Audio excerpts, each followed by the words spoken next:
I'm part of now the Dwight Derby House Artists, and that all started once the adult ed classes in Medfield ended.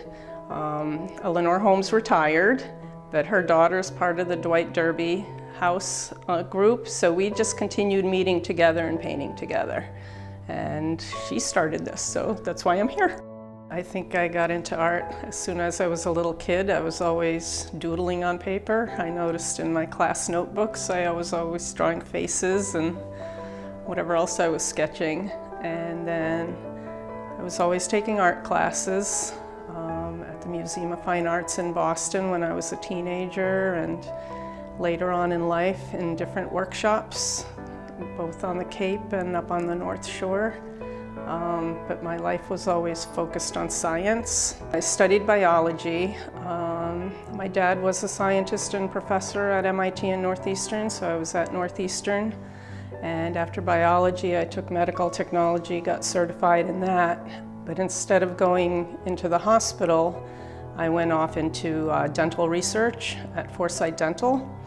And so I had a passion for research, science also, and working in startups. And I actually was part of a team that started a dental diagnostic company.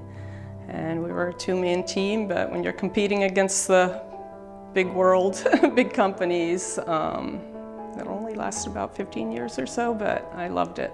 So art was a hobby. It was a way to relax. So after working all day and then having kids, that was my way to have my time.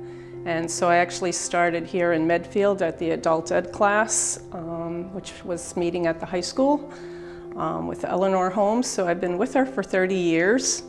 It was a great way to just be with other people and doing what you like to do. And I kind of dabble in different directions, so it could be watercolor and then later pastel, monotype, and now acrylics. So I just like experimenting, so I'm kind of not stuck in one direction. I'm always kind of trying new things. It depends. I'll pick a picture, whatever kind of turns me on, and as you're going through the process, I'll have the teacher give me advice. You should do this more here, this should be darker there. So it always helps to have other people's input, and then stepping away from it for a few days too also helps. You can just put it up and go, that's not right, or that needs something over on that side. So yeah, it's just a fun learning experience to have something new each time to concentrate on. I remember way back I liked portraits.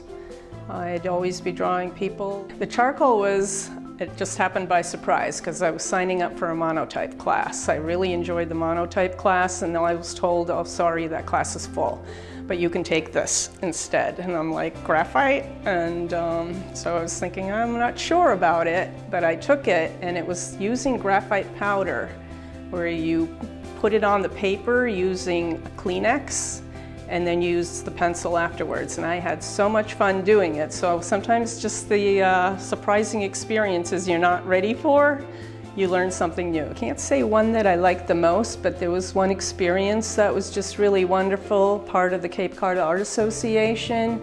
They set up an exhibit where the photographers gave their pictures for artists to select and then paint. By the time I showed up, my favorite theme was already taken by other artists. So I ended up picking something that I normally wouldn't pick.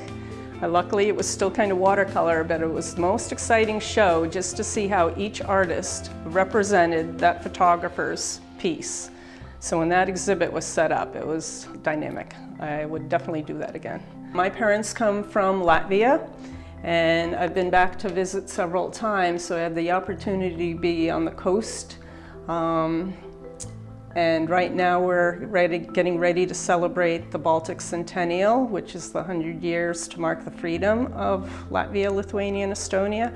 So I'm part of the new art exhibit committee that's going to be meeting up to set up an exhibit at the Boston Marriott Copley, November 23rd through 25th, right after the Thanksgiving Day. And so that's an exciting new opportunity to represent art and different artists and the history of our culture. So if anybody's interested, they're welcome to come visit us that weekend.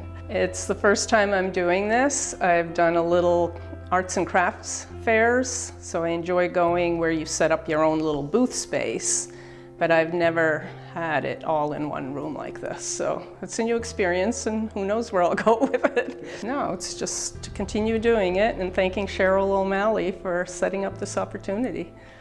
It's good to have a passion that you'll continue. Don't get stressed out about it. Keep learning something new and experimenting with something new.